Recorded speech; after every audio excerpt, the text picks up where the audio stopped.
Selamat pagi semuanya. Pagi, Bu. Senang sekali bisa bertemu dengan kalian di sini semua. Perkenalkan, saya akan memulai. Kita terlebih dahulu dengan berdoa dulu ya. Kita mulai doanya. Berdoa dimulai.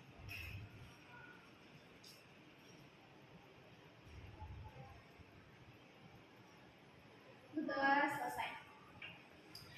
Di sini saya akan membagikan absensi. Silahkan kalian isi absensinya.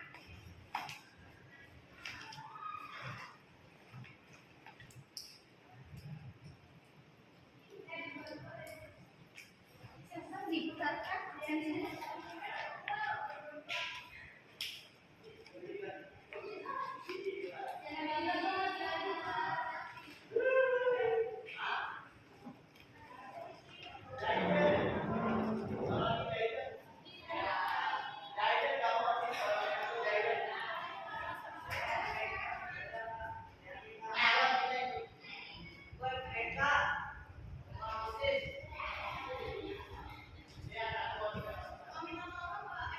Sudah absensinya? Ya, sudah yang semuanya.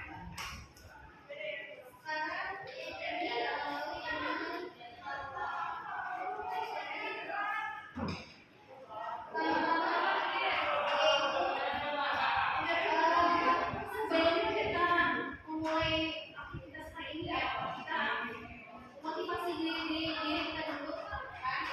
Jadi motivasi untuk hari ini adalah mimpi besar memerlukan tekad yang besar. Maksudnya di sini adalah kalau kita punya mimpi yang besar, kita harus sungguh-sungguh gitu ya. Sungguh-sungguh seperti juga belajar kayak gitu kan. Belajar di sini juga kita untuk sungguh-sungguh kita harus mengikuti aturan yang sesuai kan.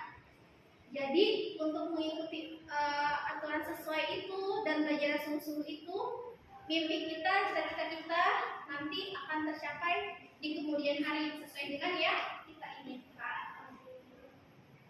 Perkenalkan dulu, di sini nama saya Kurnia Nur Syahriati. Bisa kalian memanggil saya Bunia. Di sini saya pengalaman mengajar saya itu 10 tahun gitu. Dan saya mengajar saat ini di SMK Negeri 14 Jakarta sebagai guru BKP. Di sini saya akan memberitahukan dulu tentang K3 ya. Pengawasan terhadap tempat dan lingkungan kerja.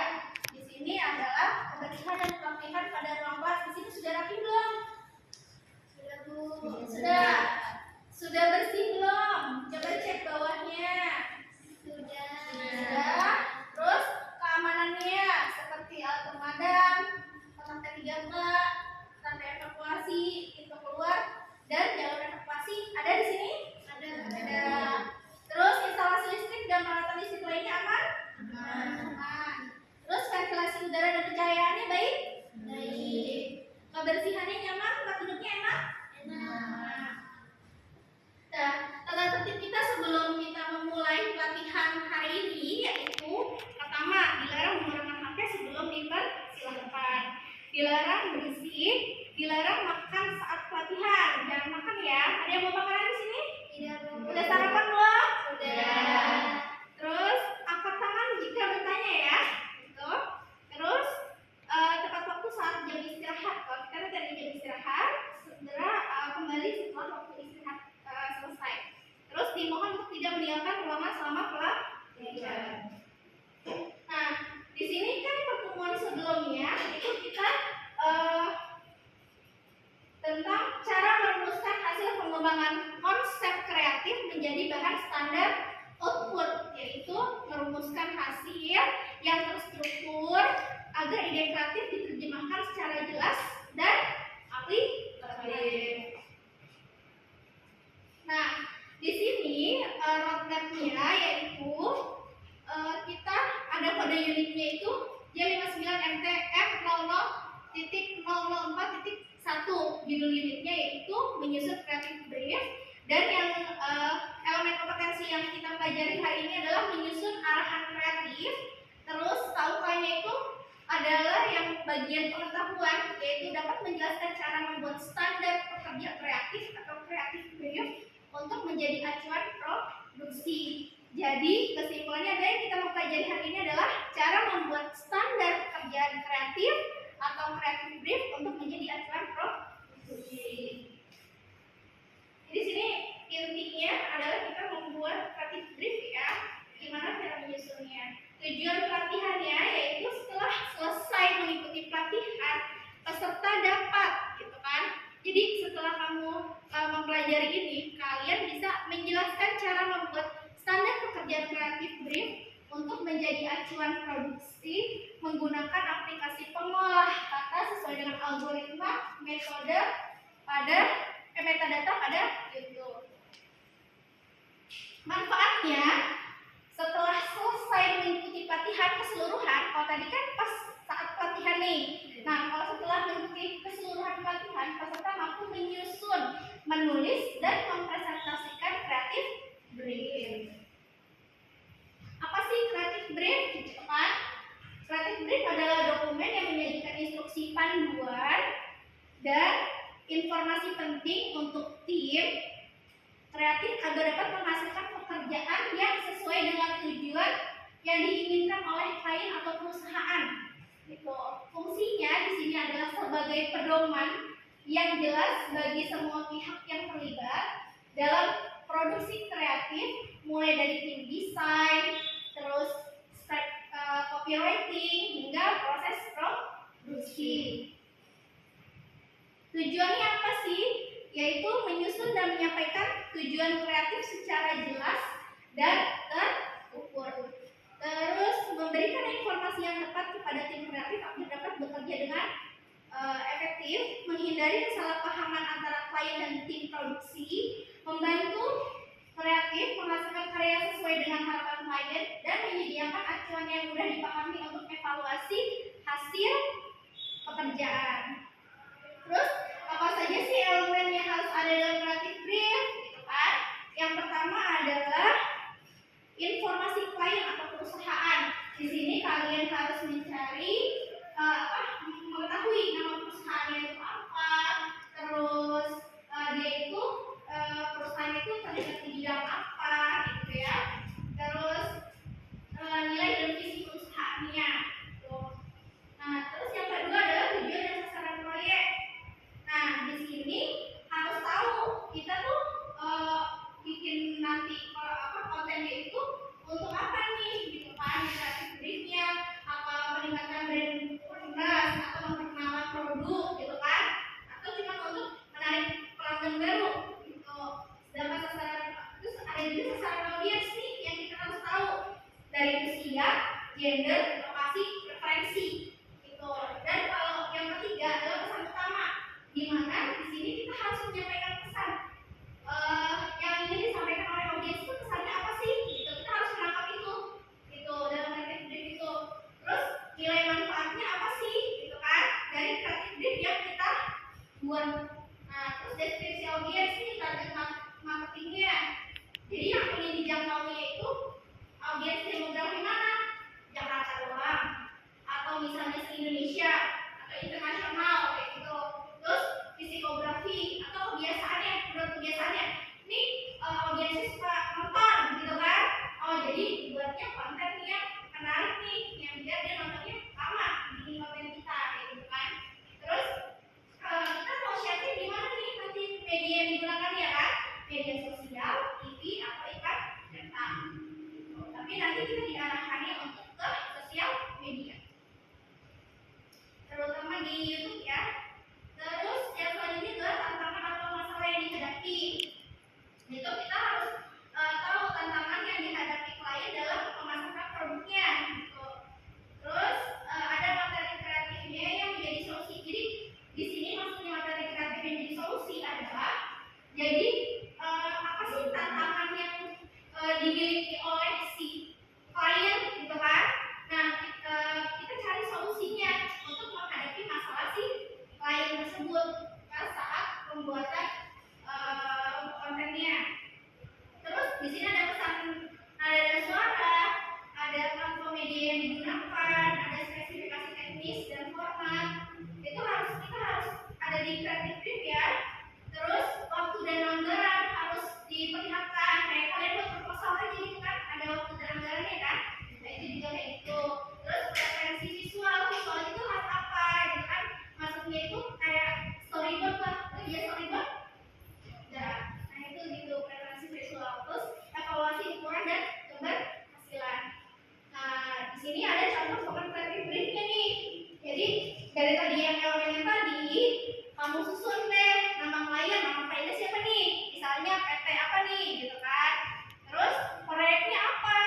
buat iklan produk makanan, misalnya gitu ya.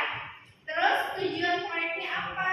Biar produknya itu dikenal oleh halayak ramai. Misalnya audiens targetnya apa? Umur berapa?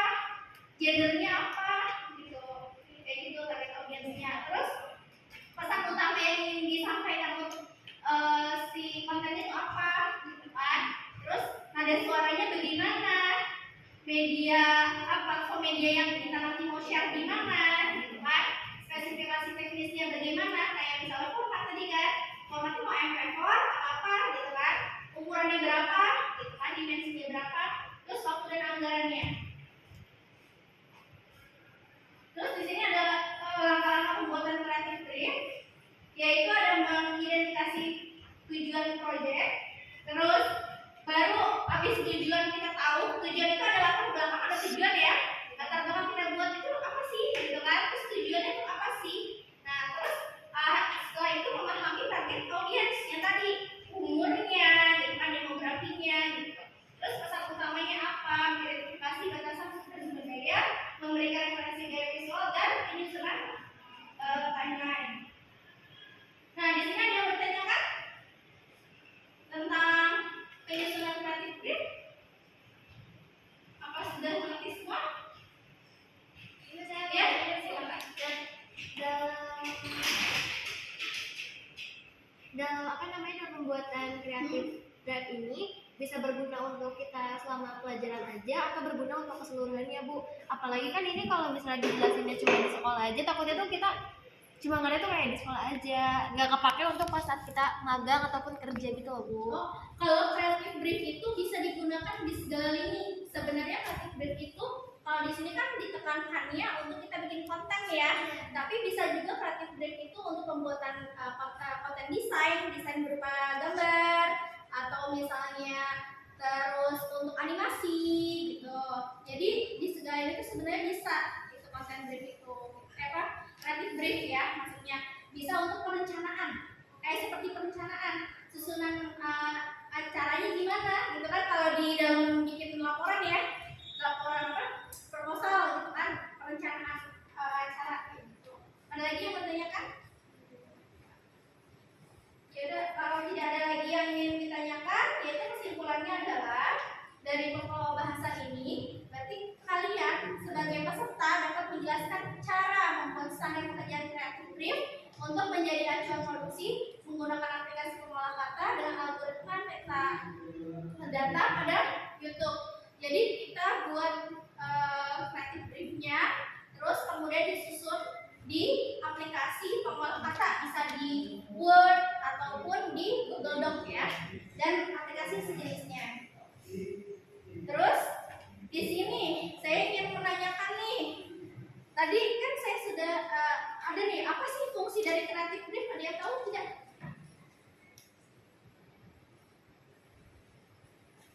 Ayo, ada yang tahu? Silakan. Kalau saya mau jawab lagi boleh? Iya, boleh, silakan. Jadi fungsi dari kreatif brief itu satu, mengasah skill kita dalam bidang animasi, desain ataupun kayak penyimpanan dan segalanya itu. Terus kan karena kreatif brief ini nggak hanya berlaku untuk di sekolah aja, tapi untuk di pekerjaan ataupun di media sosial lainnya tuh penting banget. Apalagi kan konten itu kan media sosial yang paling benar-benar tuh berfungsi banget sampai seluruh dunia gitu loh, Bu, jadi tahu. Jadi emang jadi dari kreatif brief ini fungsinya itu adalah untuk menjadi partner media sosial bagi masyarakat Indonesia ataupun luar negeri. Jadi sih, Bu. Ya, terima kasih. Ada yang bisa saya menjelaskan langkah-langkah yang harus dilakukan untuk membuat kreatif brief? Ada yang bisa?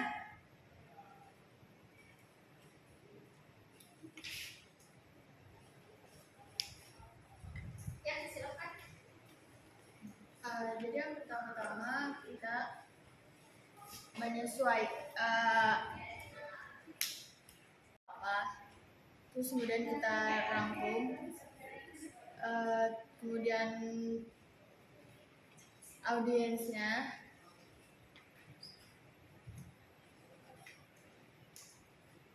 menulis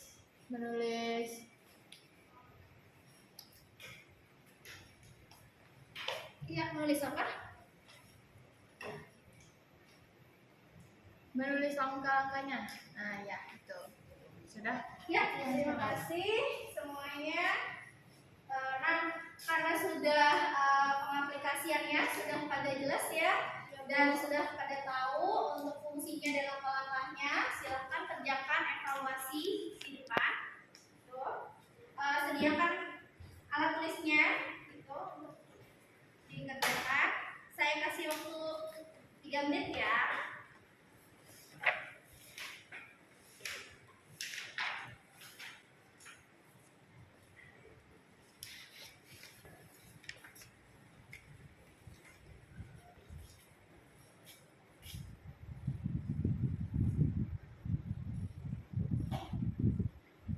Semuanya sudah? Sudah. Ya, nanti kita kumpulkan terlebih dahulu. Nanti akan saya periksa hasil jawabannya.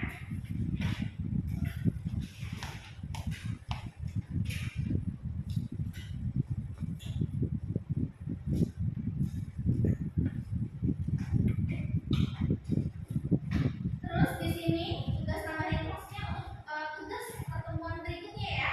Nah, pertemuan berikutnya kita di sini akan membuat meta konsep dari berbagai sumber mengenai cara mengidentifikasi prosedur pengerjaan aset visual. Nah, di sini tugasnya akan dikumpulkan tanggal 5 Februari 2025 di Google Classroom. Nanti saya kasih linknya ya semuanya. Untuk pertemuan kita kali ini, terima kasih banyak semuanya sudah belajar dengan sungguh-sungguh, gitu kan? Seperti motivasi yang tadi sebelumnya, gitu kan? Nah, di sini juga ada motivasi terakhir nih dari saya nih. Belajar adalah investasi terbaik untuk masa depanmu. Tetap fokus pada tujuanmu, jadikan pembelajaran sebagai kebiasaan sehari-hari dan jangan